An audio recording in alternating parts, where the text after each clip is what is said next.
Boa noite, boa tarde, bom dia, dependendo de onde você está. Muito obrigado por estar aqui conosco mais uma vez, nesse nosso podcast número 14. E hoje com o tema O Caminho para se obter a Liberdade, Saúde e Felicidade, com base ao livro A Verdade, número 10, né, do mestre Masaru Taniguchi. Mais uma vez, o produtor Francisco de Assis, da Regional Juiz de Fora, que aceitou o convite de estar aqui conosco novamente. Muito obrigado, produtor Francisco. Então agora vamos fazer a oração inicial. Ó Deus Pai, que dás vida a todos os seres viventes, abençoai-me com o vosso Espírito. Eu vivo não pela minha própria força, mas pela vida de Deus Pai que permeia os céus e a terra. As minhas obras não sou eu quem as realiza, mas a força de Deus Pai que permeia os céus e a terra. Ó Deus, que vos manifestaste através da Seixonoé, para indicar o caminho dos céus e da terra, protegei. O Espírito Santo de Deus desce sobre nós e orienta esse podcast conforme a sua vontade. Deus, muito obrigado, muito obrigado. É sempre gratificante estarmos aqui novamente, fazendo um trabalho para divulgar essa filosofia maravilhosa do Mestre Masaru Taniguchi. Não medimos esforços para e-mails, para sempre estar divulgando. Porque o objetivo da Seixonoe é fazer com que as pessoas cresçam, evoluam do momento que ela, a partir que ela acredita que essa filosofia realmente pode ajudá-la. E que ela entenda que ela é filha de Deus perfeito. E que tudo o que as pessoas quiserem na vida, elas podem conseguir. Então, esse é o nosso objetivo principal, né? Então, hoje será o nosso 14º podcast, 14º podcast, onde trazemos sempre, né, como sempre, pessoas de muita experiência na Seixonoye, como o professor Francisco, etc. Lembre sempre que nossas lives estão no canal do YouTube Seixonoye Houston. Bem fácil, né? Seixonoye Houston. Não deixe de se inscrever, né? E acionar o sininho e também deixe o seu like se vocês gostaram do conteúdo, ok? Muito obrigado. Bom, como o pretor Francisco já se apresentou no podcast anterior, né? Eu peço apenas que ele dê um alô para todos nós aí. Muito obrigado. Mais uma vez estamos aqui reunidos para estudar, né? Sempre estudando para que a gente possa compreender a verdade vertical, a verdade absoluta, que o homem é filho de Deus, né? Então, hoje nós vamos fazer um estudo aí do livro A Verdade, volume 10, né? Nós, como estudiosos da Seitianoe, estamos a todo tempo, né, procurando compreender e aprender a verdade que o homem é filho de Deus. Por exemplo, por falar em A Verdade, volume 10, que é o estudo de hoje, esse livro, no capítulo 12, né, que a gente vai estudar, são 34 páginas, vamos estudar aqui hoje, aproximadamente 60 minutos, vamos dizer assim. Nós estamos fazendo também um estudo de toda a coleção, A Verdade, que são 11 volumes, né? E nós terminamos na última quarta-feira, anteontem, né? O livro, a verdade, o volume, estudamos durante 2 anos, ou seja, foram 96 encontros às quartas-feiras, para a gente poder estudar passo a passo para compreender, né, essa verdade fundamental. E através dessa explicação, através desse estudo, né, que a gente vai conseguindo visualizar, vai conseguindo compreender e aprender essa verdade. E nada melhor do que eu sempre comento que, falando sobre as normas fundamentais praticantes da Seitonei, que está nesse livreto aqui, o Shinsokan, na página 39 fala das normas fundamentais praticantes da Seitonei. Então, quais são essas normas? Primeiro, é agradecer a todas as coisas do universo. Segundo, conservar sempre o sentimento natural. Terceiro, manifestar o amor em todos os atos. A quarta norma é ser atencioso para com todas as pessoas, coisas e fatos. Quinta, ver sempre as partes positivas das pessoas, coisas e fatos, e nunca suas partes negativas. A sexta é anular totalmente o ego. E sétima, fazer da vida humana uma vida divina e avançar, crendo sempre na vitória infalível. A oitava é iluminar a mente, praticando todos os dias, sem falta, a meditação Shisokan. Então, eu costumo dizer que é mais do que o suficiente que a gente coloque em prática essas normas, né? Para que a gente possa progredir cada vez mais em todos os sentidos, nossa casa, nossa família, nosso trabalho, e dá certo, e funciona, né? Vamos ver só hoje esse estudo aí do livro, do capítulo 12 do livro A Verdade, volume 10, né? O quanto é fundamental que a gente coloque em prática o que a gente vai estudar aqui hoje. Isso é importantíssimo, né, Pretor? Então, é uma alegria muito grande estar aqui com vocês novamente. Fizemos o podcast número 8, hoje é o podcast número 14. Muito obrigado, muito obrigado. Muito obrigado, Pretor Francisco. Muito bom ter lembrado das normas fundamentais. E eu lembro que a todos que não conhecem a reunião da de Juiz de Fora, da Juiz de Fora, que estudou o livro A Verdade número 1 e agora vai começar a Verdade número 2, que participe desses estudos, porque levou tanto tempo, porque, na verdade, o volume de informação é tão grande e os comentários, a interação das pessoas é super, super interessante. Então, quando puderem, participe também dessa reunião de Juiz de Fora. Muito bem. Ah, então, iniciando nosso trabalho aqui, Berto Francisco, como se explicaria a liberdade dotada de sabedoria e, e se ela inclui o direito de errar? É liberdade de sabedoria, né? E se inclui também o direito de errar. Maravilha, Pretor. Então, na página 317 desse livro está escrito, né? O doutor Alex Carroll, cirurgião, biólogo e escritor, escreveu que a liberdade assemelha-se à dinamite. A dinamite, né? É efetiva, mas muito perigosa. É preciso aprender a arte de lidar com ela, ou seja, aprender a lidar com essa liberdade. Quando a liberdade não é usada de modo correto, mas sim irrestritamente, deixa de ser verdadeira liberdade. E essa só se obtém quando obedece um controle dotado de sabedoria. Então, tem que ter sabedoria e usar a liberdade que todos nós temos como filhos de Deus que somos, né? Para poder fazer as coisas corretas na nossa vida e caminhar sempre, né? Sempre com a mente alegre, né? Procurar caminhar sempre e ter esse comando, né? Esse controle que é adotado de sabedoria. De onde vem a sabedoria? Do mundo espiritual de Deus, né? Então tem que ter esse controle. E no momento que for rompido esse controle, o corpo humano ficará doente, né? Se a gente não conseguir manter essa nossa liberdade. Ocorre o mesmo em todos os âmbitos, ou seja, no trânsito, nas vias públicas, seja em questões de ordem social. E quanto maior a complexidade dos membros constituintes, mais se torna necessário o controle, pois somente por meio dele a liberdade pode ser assegurada. Então, tem que ter esse controle para assegurar essa nossa liberdade. Porque, igual a pergunta que o Pretor fez, está perguntando, inclusive, se inclui o direito de errar. Então, Deus criou o homem como seu filho, com personalidade independente e livre. Né? Nós somos livres.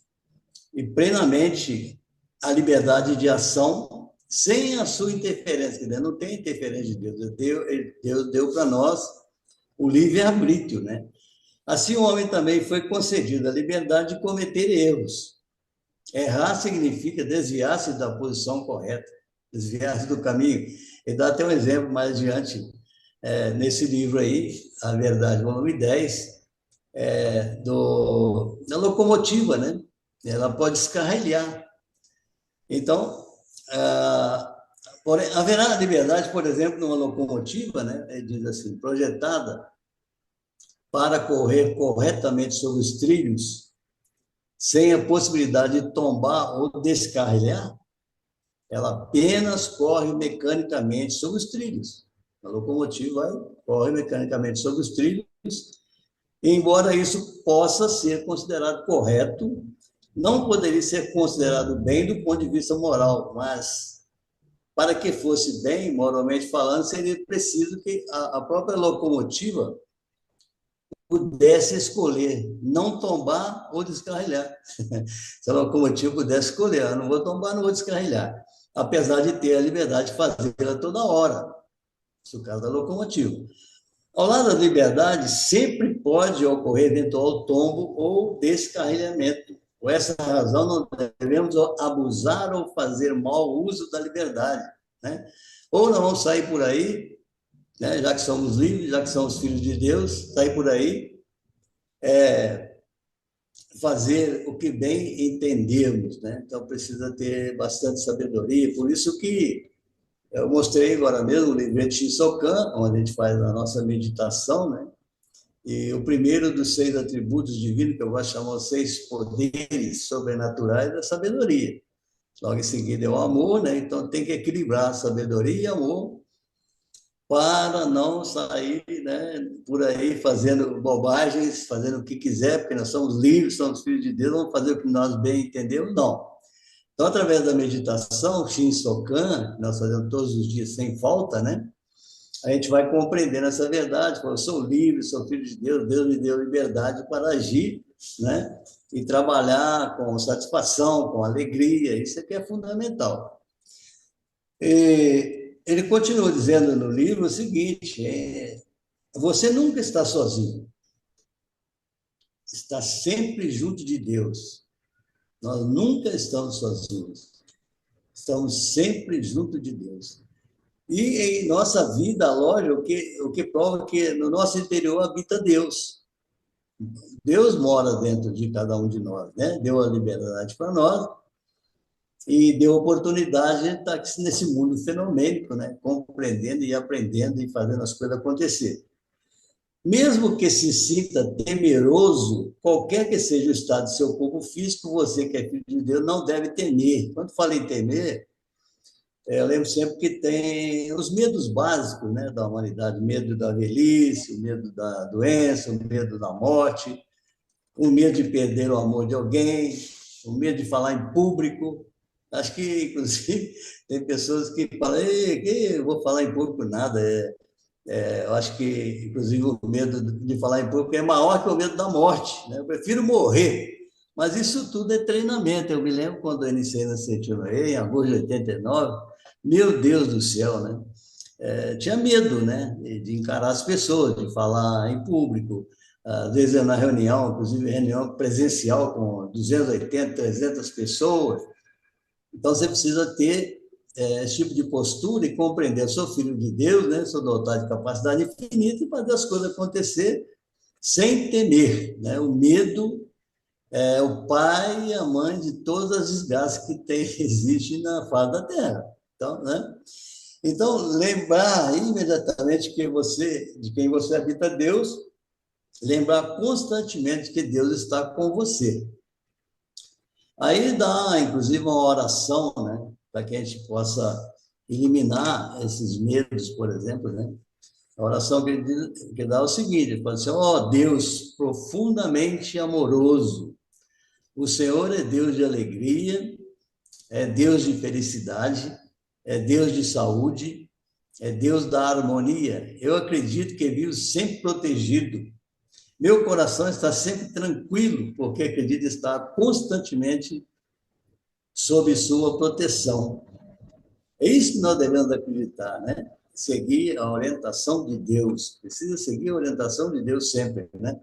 eu criei o hábito de sempre perguntar, e agora, Deus, vou para frente, vou para trás, vou para a direita, vou para a esquerda, né? No meu trabalho, na sociedade, na seita, onde eu estiver, eu tenho que estar sempre pedindo a Deus que me dê sabedoria para fazer as coisas corretas, as coisas que realmente precisa fazer como filho de Deus que somos. E ele comenta também que existiu, é como se fosse um esmeril para manifestar a nossa essência divina, né? Podemos pensar o que quisermos. Nós temos a liberdade de pensar o que nós quisermos, pois foi concedido para nós a liberdade de expressar ideias e a liberdade de pensamento. Então, por isso que mais adiante o pretor vai falar sobre a força da palavra. A palavra tem força criadora.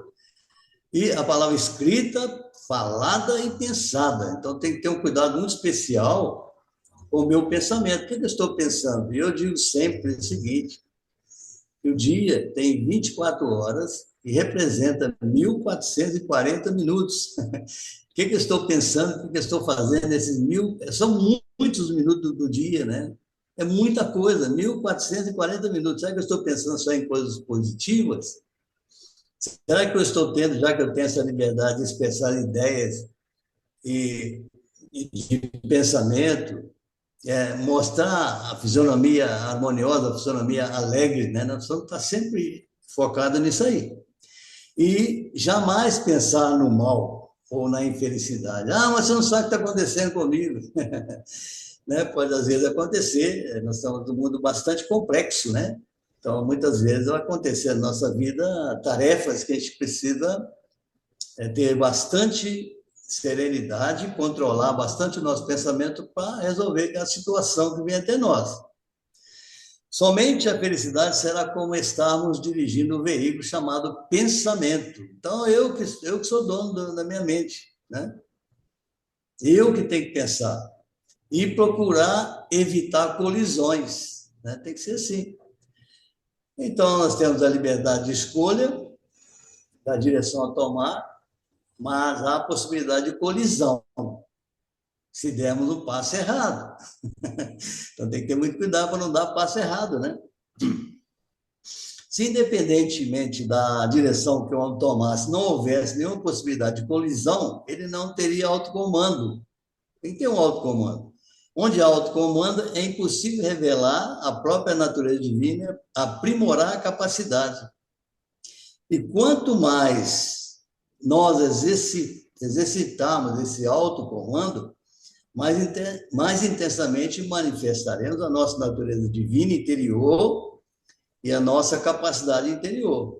Ou seja, a possibilidade de colisão existe como um esmeril, que nos ajuda na manifestação mais intensa da natureza divina interior e da capacidade interior. É isso aí, né, que acontece. Então, pretor, ó, já fizemos essa primeira parte daí, a pergunta que você fez. Gostaria, por favor, que o pretor respondesse para nós sobre o seguinte: está nesse livro aí, A Verdade 10, né, que a gente está estudando. Ele fala: o esforço e o trabalho fazem o homem se desenvolver, né? É realmente o mestre nos ensina que o ser humano cresce e se aperfeiçoa por meio do esforço e do trabalho, né? Isso. E essas duas coisas, nesse processo que ele consegue expressar a sua verdadeira natureza divina, né? Que existe, claro, já existe em cada um de nós, né?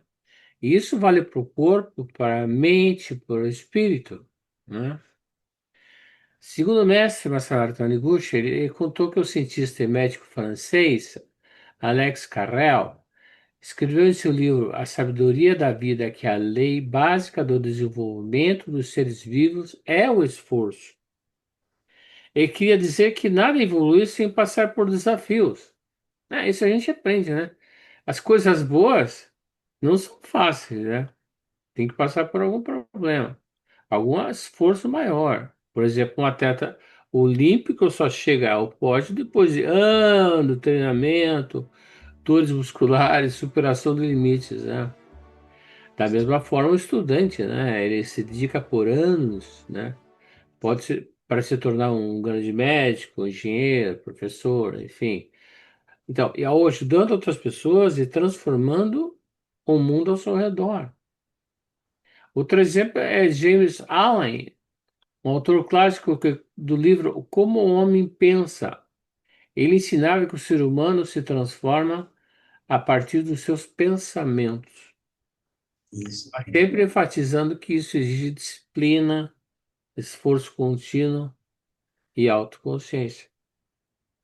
Porque os homens são ansiosos para melhorar suas circunstâncias, mas não estão dispostos a melhorar a si mesmos, né? Por isso, permanecem presos, né?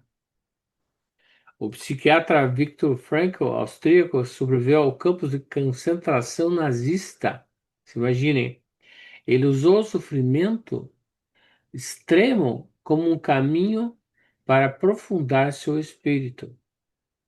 Em vez de ceder ao desespero, né, o que seria o normal, né, ele se esforçou para encontrar o sentido mesmo na dor, né? Impressionante, né? Porque a sabedoria também se desenvolve com estudo, com leitura, com a experiência da vida, e principalmente a vontade, né? Essa força interior que nos impulsiona a continuar, ela precisa ser treinada. É como um músculo, né? O músculo precisa ser treinado. Portanto, para manifestar a nossa melhor versão, né? É preciso aceitar os desafios da vida, com coragem e empenho. O esforço é a ponte entre o que somos hoje e aquilo que podemos nos tornar amanhã. Então, essa é a explicação sobre a- se o esforço e o trabalho pode ser o homem se desenvolver. Com certeza. Seguindo nosso trabalho, Preto Francisco, como explicar sobre o poder da serenidade espiritual e como manifestar o reino de Deus? Ótimo, Pretório. Maravilha. Então é isso aí.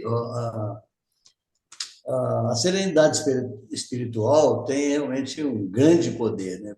Como é que nós vamos fazer para manter essa nossa serenidade espiritual no mundo em que nós vivemos, né? Um mundo muito complexo. A todo momento nós temos N tarefas para resolver, né? No nosso trabalho, na sociedade, né? Em qualquer lugar que nós estivermos. Então, o doutor Taniguchi ensina o seguinte, que o amor não revida a violência, né? Ele oferece a face esquerda a quem lhe bate na direita. Isso é, né? Como é que é? Igual Mahatma Gandhi, né? Ele pregou que a não resistência. O exército vinha, batia, eles se ajoelhavam, deitavam no chão, e a ponto de o exército inimigo, vamos dizer assim, não seguia adiante batendo nas pessoas, no grupo lá das pessoas lá do Mahatma Gandhi. Por quê? A não resistência. Então, esse negócio de oferecer a face esquerda a quem ele bate na direita, mas não com a expectativa de que com isso o adversário possa mudar de ideia, de atitude, né? Não. Oferece a outra face. A operação que visa algum resultado é uma espécie de tática e não amor. Então, vou usar uma técnica com aquela pessoa. Eu bater, né, na face esquerda, vou oferecer a direita, e eu vou usar essa tática para uma disputa, né? É uma disputa, e sim, o amor não é uma tática nem disputa, e sim doação incondicional. Aí ele explica que o amor teme muito mais ferir o espírito que o corpo físico. Olha, teme muito mais ferir o espírito do que o corpo físico. Inclusive seu próprio espírito, né? Quando a gente é agredido, é muito fácil, por exemplo, na verdade, a maioria das pessoas, quando alguém ofende com palavras, né, ou até bate, vamos dizer assim, o outro vai revidar, né? Mas se nós conseguirmos manter essa serenidade mental e não revidar, vai desarmar a outra pessoa, né? Você vai ter um amor tão grandioso, né? A pessoa, mas isso aí não é fácil, não. Mas não é nada. Na verdade, tudo isso é treinamento. Então, o doutor Taniguchi fala, o treinamento persistente gera progresso milagroso, vai treinando, né? É aquele, é o gotejar constante é que fura a pedra do destino. Se ao oferecer a face esquerda, o seu espírito não se sentir ferido e conservar a harmonia, ainda que o adversário continue batendo-lhe, a sua serenidade vai se refletir no agressor e a mente dele acabará acalmando-se, né? Acalmando-se. Por isso que eu falei no Mahatma Gandhi, né? Que ele não revidar, a não resistência, né? O mundo é uma unidade e, ao mesmo tempo, um círculo harmonioso. Nossos pensamentos e atos de bondade jamais se apagam sem antes se materializar, ficando armazenados e até manifestar na forma. Então, nós vamos criar pensamentos positivos, pensamentos, coisas boas na nossa cabeça e cumprimentar as pessoas por aí na rua, bom dia, boa noite, boa tarde, até que a pessoa se acostuma com isso aí. Eu tenho experiência, por exemplo, às vezes eu fico na porta da loja, e alguém passa, bom dia, a pessoa olha assim e não fala nada. Aí na segunda vez, bom dia, até ele acostumar e começa também a cumprimentar, né? Então, vai armazenando, vai na nossa cabeça esse tipo de atitude e muitas vezes retorna a nós após dar voltas, o mestre explica, dar esse pensamento, essa alegria, esse tipo de cumprimento com as pessoas que estão ao nosso redor, pode dar a volta no globo terrestre. E às vezes só retorna na geração de nossos filhos e netos, mas você está plantando uma boa semente hoje. E não precisa ficar cavucando para ver se já nasceu, né? Se já deu fruto, né? Essas boas sementes verbais, é igual também tem no livro Lições para o Cotidiano, o mestre ensina para nós, ele coloca boas sementes verbais e as más sementes verbais. Né? Ele fala assim, hoje, por exemplo, eu sou muito feliz, aí no semente negativa, eu sou infeliz, eu sou saudável, né? Do lado negativo fala assim, sou doente, então você tem que eliminar, nós temos que eliminar esse tipo de pensamento negativo e focar cada vez mais nos pensamentos positivos. Então, continuando aí, a virtude moral é uma força positiva, portanto, nunca poderá deixar de se manifestar. No entanto, não se deve pensar em receber rapidamente a recompensa, tá vendo aí? Dos bons atos, por exemplo, em forma de dinheiro, esperar a recompensa, né? Pensamento dessa natureza destrói a virtude moral acumulada no mundo invisível. Isso pertence ao mundo da economia cambial, né? No qual a virtude própria do mundo invisível deixa de existir ao ser trocada por algo que possui forma. Então, quando fala da matéria, né, o doutor Tanilo fala, matéria não existe. Fala, como que você fala com matéria não existe? Estou vendo aqui a mesa, estou vendo, né, o computador. E quando fala matéria não existe, diz que a matéria é a manifestação do amor de Deus, né? Então, lembrando aí também, no caso, quando Jesus Cristo proclamou, né? Ele diz assim, ó, mas quando tu deres esmola, não saiba a tua mão esquerda o que faz a mão direita. Ele quis advertir que não devemos pretender transformar nossos atos de bondade numa forma denominada boa reputação. Esse que ele explicou, né? Jesus Cristo explicou isso aí. O reino de Deus, o doutor Taniguchi falou, o reino de Deus está aqui e agora. Por isso ele fala, aqui é o paraíso. O meu trabalho é o paraíso, a minha casa é o paraíso, né? Nosso lar é o paraíso.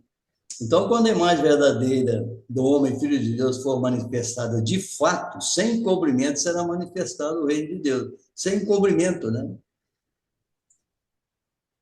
Na imagem verdadeira, todos são filhos de Deus. No mundo em que vive, apenas se reúnem filhos de Deus. Por isso que a gente chama todo mundo, oh, filho de Deus, filho de Deus, filho de Deus, o tempo todo, né? Alguém Muitas vezes a gente está na reunião, fala assim, o homem é filho de Deus. Aí a pessoa, eu já sei que sou filho de Deus. Será que sabe? O tempo todo, às 24 horas do dia, você tem certeza absoluta que você é filho de Deus. Se tivesse certeza absoluta, somente o bem vai manifestar na nossa vida, a gente só vai ver as coisas maravilhosas da vida. E por que o homem considera a matéria como existência verdadeira? Entra em disputa pela sua posse, né? Fica uma luta danada, se anda acumulado cada vez mais. Né? Por exemplo, eu tenho meu trabalho. É lógico que eu preciso cada vez mais progredir, melhorar. Né? Diz o seguinte: o religioso precisa ter prosperidade mesmo. Como é que não vão fazer se não tiver nada? Eu não tenho nada. Como é que eu vou beneficiar as pessoas? Como é que eu vou beneficiar um grande número de pessoas? Né? Hoje, por exemplo, no meu trabalho foi uma correria só, muita coisa aconteceu, só coisa maravilhosa, né? Entrega, produto chegando e tal. Isso faz com que a nossa vida, a hora que você vê, já acabou o dia. O dia estava comentando, né? Eu falo assim, puxa vida, como agora é maravilhoso. Tem pessoas que falam assim, antigamente que era bom. Como que antigamente que era bom? Não tinha nada, não tinha nem bicicleta, não tinha Coca-Cola, não tinha televisão, não tinha. Os grandes reis da humanidade aí não tinham nada, tinham lá uma arca cheia de ouro, tesouro, mais nada. Se eu quisesse ir daqui de fora, Minas Gerais, para São Paulo, eu teria que ir o quê? A pé? Aqui não tem nem rio navegável porque pudesse ir de barco ou de navio. Avião nem se fala, né? Meu Deus do céu. Então, hoje tem muitas coisas, né? Mas não precisamos ter ambição pela matéria, né? Acumular cada vez mais. Isso é natural quando você trabalha com dedicação, com amor. Naturalmente, as coisas vão acontecendo na nossa vida, né? Além disso, após tomar conhecimento de que as coisas materiais surgirão com abundância, como reflexo natural dessa virtude moral. As coisas vão aparecer com abundância se eu tiver na minha mente a postura de acreditar sempre na minha capacidade, na minha potencialidade, acreditar sempre que cada vez mais eu posso beneficiar muitas pessoas, vai acontecer coisas maravilhosas cada vez mais. Então, assim, naturalmente, o paraíso se manifestará neste mundo, né? Matéria é a manifestação do amor de Deus. E aí, mais adiante nesse livro, ele diz o seguinte: nós somos infinitamente ricos. Na realidade, nós somos muito mais ricos do que parecemos ser. É porque às vezes a pessoa fica com a mente presa, né, nos pensamentos, vem lá de fora, né? E as mentes se comunicam. Então, a gente precisa neutralizar esses pensamentos negativos que ficam no universo de ódio, inveja, rancor, não consigo, está danado. Eu digo assim, está danado de bom. Você tem que neutralizar isso aí, substituir a cada pensamento negativo por dois, três pensamentos positivos, né? E é devido ao fato de estarmos apenas nos observando com os olhos dos cinco sentidos, deixando de conhecer pelo despertar espiritual a riqueza abundante que já possuímos no mundo da imagem verdadeira. A imagem verdadeira do homem é de filho de Deus, herdeiro de todas as coisas boas que Deus possui. Quando fala assim, a pessoa fica, às vezes, traçando as suas metas, planos, Deus me dê isso, Deus me dê aquilo, mas Deus não vai dar mais nada, já deu tudo. Cabe a nós, através do nosso trabalho, do nosso esforço, nossa dedicação, atrair essa prosperidade que já existe. Prosperidade já existe. É que a gente fica muito preso assim, nas quatro paredes. Aqui eu estou vendo quatro paredes, então eu não consigo ver com os olhos espirituais, quero ver só com os olhos, né, carnais, né, as coisas que estão acontecendo ao meu redor. É preciso acreditar, né? Eu estudei uma ocasião e o que mais me chamou atenção quando fala de fé, né? Fé, está escrito lá, é acreditar no invisível, né? Então, a natureza do Filho de Deus brilha em nosso interior. O brilho é mais resplandecente e glorioso do que o diamante, né? Sendo também infinitamente mais valioso do que este, né? Se conhecemos a imagem verdadeira, a evocamos e exteriorizamos, se torna força infinita e real. E, consequentemente, aumenta a riqueza material se você, com o intuito de enriquecer materialmente, entra em disputas que podem ferir espiritualmente a si e aos demais, certamente estará prestes a perder a riqueza mais preciosa, que é a riqueza espiritual, né?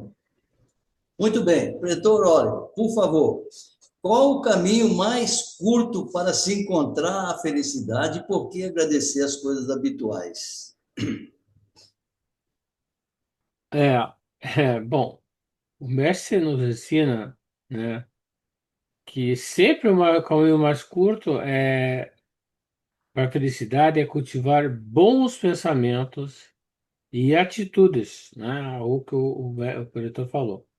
Então, se uma pessoa deseja saúde, ele não pode ficar pensando em doença.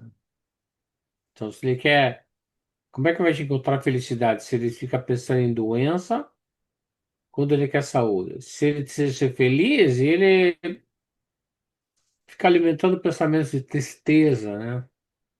De raiva ou de mágoa. Existem tantas pessoas que perdem muito na sua vida, muito tempo na sua vida, com mágoa de alguém, e fica alimentando aquela situação.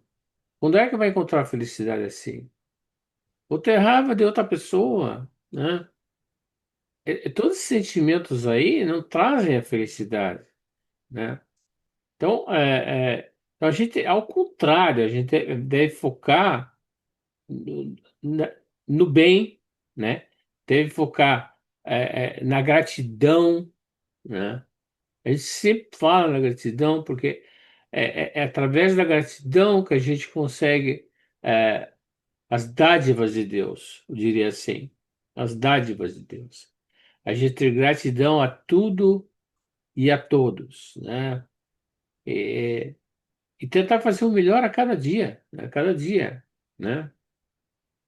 Uma das coisas que a gente aprende da sexta manhã é a meditação de Shinsukan, né? Que ela nos ajuda a fazer as coisas melhores para nós e para os outros também, né? Então, com relação a agradecer as coisas habituais, a gente deve retribuir as graças que recebemos com ações positivas, né? É, fazer bem aos outros, mesmo que às vezes um gesto simples, né? Eu sempre falo por exemplo, a pessoa está triste, você está sentado ali, está triste, você pega e põe a mão no ombro dela. Só isso já dá um alento para ela, né? Uma ação simples, né? Porque isso não só fortalece o espírito, como também o corpo, né? Então, vários estudos mostram que pessoas generosas, pessoas gratas, vivem mais, têm menos estresse e melhor imunidade, né? É, eu até peguei um exemplo aqui de um lendário treinador de basquetebol nos Estados Unidos chamado John Wooden. Então, ele não só treinava os seus atletas para vencer jogos, só vencer, vencer, vencer, mas os incentivava a serem pessoas melhores. Sempre dizia que a verdadeira grandeza vinha de servir aos outros, né? Então ele já não sabia, mas ele já era sexto-noena. Wooden ajudava seus jogadores com conselhos de vida, apoio emocional, incentivo ao estudo. Então, qual é o resultado? Ele formou não só campeões no esporte, mas também homens felizes e realizados. Aliás, ele mesmo viveu até os 99 anos com saúde e lucidez. Colhendo o quê? Colhendo o que plantou, né? Exatamente. A gente vai colher o que plantar. Então, a gente tem que, que nem o produtor falou, ele tem que ver o que está pensando o que está falando, o que está agindo, porque é isso que você vai colher depois, né? Então, ao fazer o bem com sinceridade, né? Porque você tem que ser sincero naquilo que você está falando, né? Então, não, ajudando não só o outro, mas a nós mesmos também, né? Então, a saúde melhora, o coração melhora, se acalma, e o destino começa a se transformar para melhor, né? E eu te dou mais uma dica. Lendo livros do mestre Masaru Taniguchi, né? Ajuda a ter uma vida melhor, com certeza. Ok? Muito obrigado. É, Doutor Francisco, como explicar que a nossa vida é o próprio Deus e o que influi na saúde do nosso corpo? Pois é, tá vendo? Nossa vida é o próprio Deus, né? Igual o pretor falou, comentou os livros, né? Por exemplo, a coleção A Verdade, que está estudando hoje o 10, né? 34 páginas, vamos dizer assim. São 11 volumes, na média de 300 páginas, dá 3.300 páginas, 11 volumes. Essa coleção aqui, ó, A Verdade da Vida, Aham. são 40 volumes. Eu contei, são quase 9.000 páginas. Puxa Uau! vida, Ah, né? Você já deu tudo isso, mas é preciso, nós precisamos, eu preciso, né, me esforçar cada vez mais e estudar para compreender. Por isso que a gente falou sobre o estudo, né, que a gente faz da coleção A Verdade, todas as quartas-feiras, ficamos 2 anos, são 96 encontros, e é bem lento, bem devagar, estudar e dar oportunidade para as outras pessoas falarem, né? Então, toda quarta-feira, 20 horas, eles estão convidados. Quem estiver acompanhando hoje o podcast de hoje, pode procurar saber qual a gente. O link é sempre o mesmo, né? A gente inicia às 20 horas e é um estudo muito profundo, né? Quem lê, fazer leitura dinâmica, né? Você pode ler vários livros num mês aí, mas não somente ler, mas precisa estudar e compreender a verdade. Então, quando a pergunta que o pretor fez, se a nossa vida é o próprio Deus, né?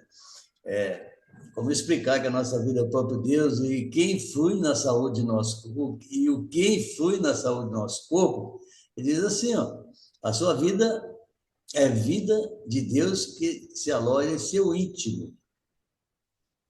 Ele, inclusive, nos incita a lembrar sempre disso, constantemente. Este é um fato que jamais pode ser esquecido. Sua vida é o próprio Deus, né? Porém, enquanto não aceitar essa verdade sincera e docilmente, com sentimento de profunda gratidão, a vida perfeita de Deus, alojada dentro de você, não poderá manifestar-se perfeitamente nesse mundo fenomênico. Então, é preciso lembrar sempre, né, que a nossa vida, né, que é a vida de Deus que se aloja em nosso íntimo, né? Lembrar sempre disso, Deus está comigo, né, o tempo todo, eu estou com Deus. Deus é onipotente, onisciente e onipresente, mas ele não fica obrigando a nós, como seus filhos, para estar sempre lembrando dele. Não, não, você tem um livre-arbítrio, né? A gente comentou aqui, tem liberdade, né? Mas é preciso que a gente foque bastante nisso aí o tempo todo, né? Deus criou todas as coisas boas, jamais criou coisas más. Deus só criou coisa boa. No entanto, muitas vezes a gente vê as coisas de um prisma negativo, né? Fica pensando em coisa negativa, falando em coisa negativa, ouvindo coisas negativas. Se nós, que somos estudiosos da Seitonei, nós temos uma missão muito maior ainda, né? Uma responsabilidade muito maior. A gente está aprendendo aqui as leis mentais, né? As leis de Deus. Então, a nossa responsabilidade é maior de poder levar a luz aonde nós formos, o tempo todo. Deus está comigo, eu sou filho de Deus, né? Então, Deus criou esse mundo construído de bem. E o doutor Taniguchi orienta, não se deixe iludir pelas aparências. As coisas que a gente está vendo ao nosso redor com os nossos olhos carnais, né? É preciso ver com os olhos espirituais. A realidade verdadeira está no âmago do mundo invisível aos olhos carnais. A realidade verdadeira é o mundo da vida. Você certamente, ou nós certamente nunca vimos com os olhos carnais. Conseguimos ver apenas a sua manifestação imperfeita dele. Entretanto, a vida que não é visível constitui o eu verdadeiro e o corpo visível aos olhos é meramente um invólucro dessa vida. Quando as partes danificadas desse invólucro deixam de ser reparadas pela vida que se aloja no corpo carnal, ele se desarranja e passa a manifestar a imagem da doença. O corpo vai desarranjar, vai aparecer a doença, né? E se a vida abandona o corpo carnal, que é um sistema complexo, aos poucos se decompõe e reduz no sistema simples, né? Então, a gente precisa, por exemplo, igual no livro, lembrei do livro A Verdade em Orações, do Dr. Taniguchi, explicou, quando fala de cérebro, né? Que para ser formado o complexo sistema do corpo carnal, a partir do simples matéria não basta trabalho da natureza física. É necessária a complementação do trabalho da vida. E o que é chamado de vida é o próprio Deus, possuidor de espantosa e elevada sabedoria, capaz de criar o complexo mecanismo chamado cérebro. Aí tem pessoas que falam, puxa vida, o computador é mais eficiente do que o cérebro. Uma pessoa da sabedoria, o cérebro do ser humano, para criar o computador, né? Então, o doutor Taniguchi fala nesse livro, A Verdade em Orações, que no nosso cérebro existe mais de 15 bilhões de células nervosas dispostas ordenadamente, né? Então, é muito complexo o nosso cérebro. Então, ele diz que a vida não é obra da matéria. Quando é abandonada ao seu estado natural, a matéria procura obter equilíbrio ou estabilidade química por meio da decomposição de um corpo orgânico complexo em substância inorgânica simples. Então, ele diz, a sabedoria da vida rompe o equilíbrio químico da natureza e possui capacidade de alterar o sistema atômico molecular da matéria, fazendo com que este obedeça à sua vontade, ao seu propósito. Né? Então, ele continua explicando, né? Que o que influi na saúde do nosso corpo constitui, olha, cerca de 60 trilhões de células, ou 1 trilhão para cada quilo de cada pessoa. 60 trilhões de células. Tendo seu movimento regido por algo semelhante à energia elétrica. Então é complexo, né? Essa energia elétrica é diretamente influenciada, transformada pelos nossos pensamentos e sentimentos. Então, transforma através do nosso pensamento e sentimento, vai transformando essa energia elétrica aí, né? Que é o movimento das células corporais em direção à morbidez ou em direção à saúde. E que é determinado pelas ondas elétricas geradas no cérebro pelo pensamento e que são transmitidos diretamente pelo sistema nervoso ou enviados quimicamente através dos hormônios. Portanto, o estímulo mental quanto o emocional executam um papel muito importante na saúde do nosso corpo. Então, é o pensamento, né? É o nosso pensamento, nossa emoção que vai influenciar a saúde do nosso corpo. Se eu penso, eu sou saudável, mesmo que estiver acontecendo alguma coisa negativa, coisa ruim na nossa vida, no nosso corpo físico, não, eu sou saudável, eu sou filho de Deus, né? Eu sou saudável e vai persistindo em manter na nossa mente essa certeza absoluta, olha, é maravilhoso, só vai acontecer coisas maravilhosas cada vez mais na nossa vida, né? Muito bem, então eu vou perguntar agora, por favor, para o Heitor o seguinte, que o mestre Masaru Taniguchi ensina que poder da palavra afeta a saúde. Como é isso, Heitor? E por que a eficácia do medicamento depende da mente? Realmente, né? É, Quando a gente ouve o lemos palavras negativas, né? O nosso cérebro reage como se estivesse enfrentando uma situação real de perigo ou ameaça, né? Então, ele emite sinais que são transmitidos pelo sistema nervoso automático, né? Que comanda órgãos como o coração, o estômago, os pulmões, por exemplo, né? Então, isso acaba causando distúrbios físicos, como aceleração do batimento cardíaco, né? As tensões musculares, má digestão, ou até queda da imunidade, né?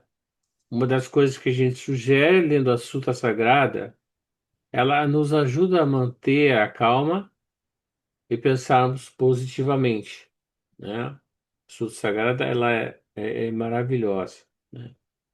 Mas você imagina uma pessoa que ouve todos os dias frases como: você não serve para nada, vai dar tudo errado, essa doença não tem cura. Olha só essa frase: essa doença não tem cura. Então, com o tempo, o corpo começa a reagir a esse bombardeio verbal, né?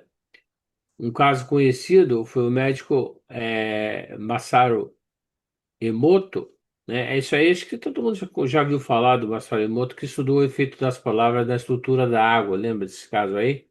Uhum. Ele mostrou que as palavras como amor, gratidão, criavam cristais de águas belíssimos, né? Enquanto palavras com ódio e raiva formavam estruturas deformadas. Eu me lembro disso, bem dessa pesquisa que ele fez, que ficou famosa no mundo inteiro. Então, nosso corpo é feito de 70% de água, né? Então, imagine o impacto das palavras têm em nós. É a mesma coisa, né? Então, é, palavras negativas, então, se na água normal ali já mostrou que é, o efeito é imensamente negativo ali da água quando fala coisas negativas para ela, ou positiva quando fala coisa positiva, ela fica maravilhosa e linda, né? Então a gente tem que cuidar do que dizemos e o que ouvimos. É um passo essencial para manter a saúde do corpo e da mente. Aliás, por exemplo, se a gente vai para um lugar que só vai haver palavras negativas, reclamações, protestos, etc., cai fora, né? Falar com amor, ouvir palavras de esperança e ter conteúdos positivos são formas poderosas de proteger e equilibrar nosso organismo. Então, quer dizer, vamos cuidar não só o que a gente fala, pensa e que nem o Pretor falou, mas também onde as outras pessoas vão falar para a gente, né? E que vai atrapalhar a nossa vida, né? Com relação à eficácia do remédio, ela pode depender mais da mente do que da substância em si, né? Muitas vezes, né? Porque o nosso corpo reage não apenas ao que tomamos, mas também ao que acreditamos, né? Quando uma pessoa confia no medicamento, ela vai ajudar. O médico dá um medicamento, ela fala assim: nossa, isso aqui eu senti melhor. Então, aí já saiu 50% da solução. Então, o cérebro ativa um mecanismo de cura produzindo substâncias com endorfinas e fortalecendo o sistema imunológico. E esse fenômeno é conhecido, todo mundo conhece como efeito o quê? Placebo, né? Que a pessoa, só de ela confiar, ela melhora.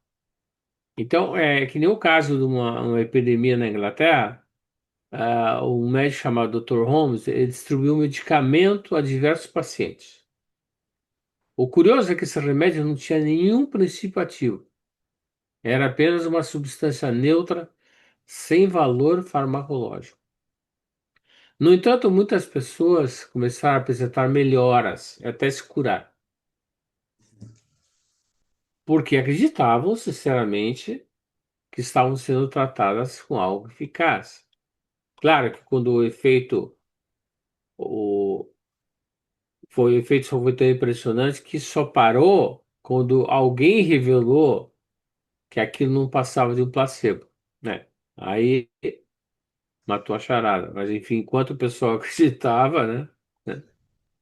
Então, qual a conclusão que chegamos aqui? Esse caso mostra que a mente tem um poder enorme sobre o corpo. A mente tem sobre o corpo. Quando confiamos que vamos melhorar, né? O próprio organismo reage a favor dessa cura, né? Por isso, alimentar pensamentos positivos, fé, confiança nos tratamentos pode ser tão importante quanto o remédio em si, né? E temos que lembrar que sempre somos filhos de Deus perfeitos e temos que ter confiança absoluta de que vamos melhorar e que somos perfeitos. Muito bem, é, já estamos no final. É, só queria dar a oportunidade do professor responder mais uma pergunta rapidamente. Poderia citar alguns casos que comprovam o poder da mente e por que o medo é a origem de todas as infelicidades, professor? Ah, sim. Então, vamos rapidamente aqui, ó. Tá nesse livro 10 na página 337, alguns casos, né, de comprar o poder da mente. Então, aqui é um caso de uma paciente que, por pensar que havia engolido a dentadura, ela imaginou que engoliu a dentadura e apresentava fortes cólicas. Porém, no exato instante que achou sobre uma prateleira, suas cólicas desapareceram. Ela imaginava que, né, que tinha engolido essa. Outro episódio interessante é do paciente que apresentava dificuldade respiratória por ter tido conhecimento através de um exame radiográfico de que uma grande mancha escura tomava metade de seus pulmões.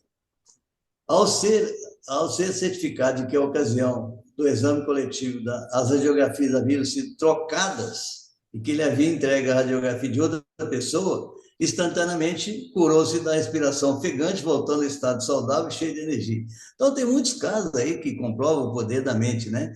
Só para, como a gente não tem muito mais tempo aqui, quando fala do medo, né? Medo é a origem de todas as infelicidades. Então, na Sutra Sagrada, a palavra do anjo está escrito assim: extinto o temor, né? Tira o temor da cabeça, o medo, né? Extingue-se automaticamente todas as infelicidades e doenças. Todas as infelicidades, desgraças, doenças, etc., são sombras projetadas por nossa própria mente, né? Então, é preciso ter esse tipo de pensamento, colocar sempre, eliminar o medo. Como é que faz para eliminar esses medos, né? Muita oração, né? Acreditar na nossa capacidade, na nossa potencialidade, acreditar que Deus está sempre com a gente, Deus está o tempo todo nos orientando, a gente vai eliminar esses medos aí, né? E com certeza nossa vida, que já é maravilhosa, será cada vez mais maravilhosa. Então, como o tempo aí está esgotando, eu vou fazer mais uma pergunta aí para o pretor Oliver. Por que o destino é feito por nós e por que devemos ver apenas o lado bom e iluminado do outro?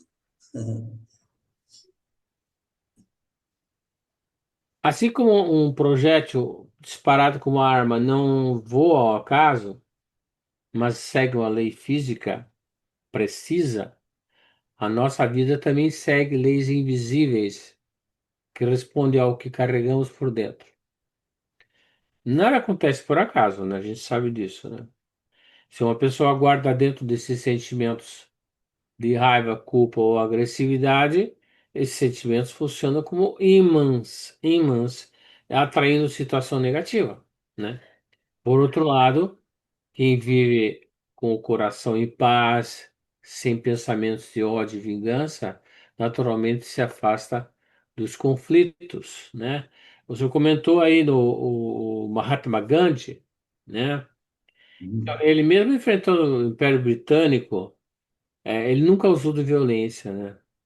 Então ele cultivava a paz interior e acreditava que nenhuma força externa poderia ferir uma alma que se mantém serena e firme do bem.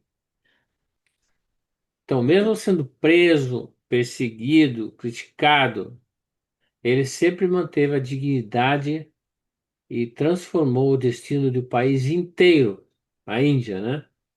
Então, nada conseguiu destruir sua essência, porque sua mente não atraía o mal. né? Então, o que você vive hoje é o reflexo do que pensa, sente e acredita. Nós somos, então, a gente é resultado daquilo que pensa, é a mesma coisa falar assim, né? Então, transforme sua mente e você transformará seu destino.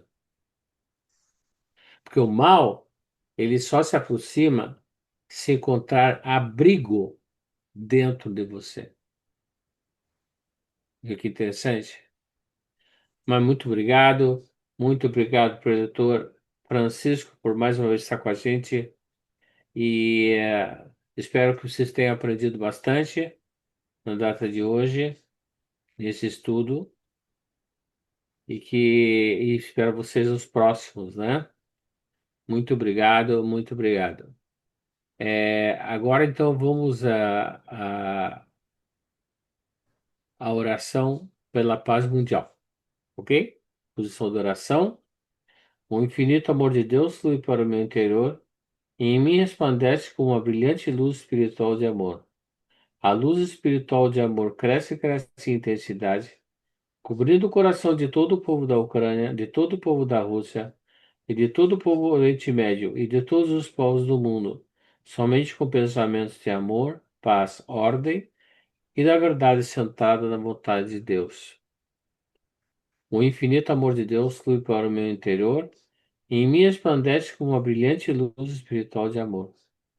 A luz espiritual de amor cresce e cresce em intensidade, cobrindo o coração de todo o povo da Ucrânia, de todo o povo da Rússia, de todo o Oriente Médio e de todos os povos do mundo, somente com pensamentos de amor, paz, ordem e convergência para o centro. Terminando com o Pai Nosso que estais no céu, santificado seja o vosso nome. Venha a nós o vosso reino, seja feita a vossa vontade, assim na terra como no céu. O pão nosso de cada dia nos dai hoje, perdoai as nossas ofensas, assim como nós perdoamos aqueles que nos têm ofendido, e não deixeis cair em tentação, mas livrai-nos do mal. Amém. Muito obrigado a todos. Muito obrigado.